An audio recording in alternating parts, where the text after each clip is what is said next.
For me, the thing that I took back, the most interesting thing, is how Bhutan measures wealth. I don't know if you've heard about the gross national happiness.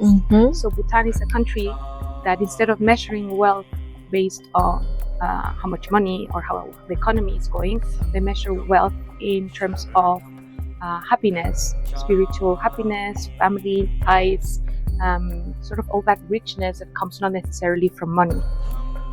And they actually have a center of like a think tank, like a center in the capital, where they're studying this phenomena or this maybe this way of living and measuring wealth in those terms. But it's embedded in the whole culture. So, for example, when I was talking to people in Bhutan, they were all asking me, when I was sharing a story, they were all asking me, how did that make you feel?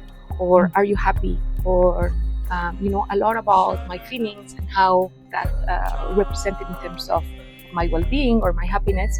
I've never had that question asked so many times, like I was happy and how my family.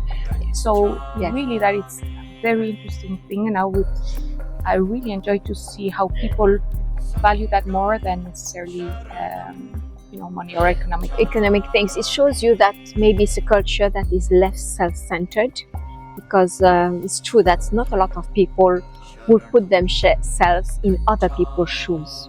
Like, you don't see this usually in the population, to understand, are you happy? Is that okay? Are you okay? We talk about spirituality, family ties, contact with nature. They measure in many different aspects, and that's how they talk to the population, just to make sure that they're there. They have they're covering all these points, and you really see it in the culture. They're very spiritual as well, and so being in this house with this family, we got to spend some time talking about all these things, of course, with our guide throughout our yes, because I was going to ask you, what language do you use? So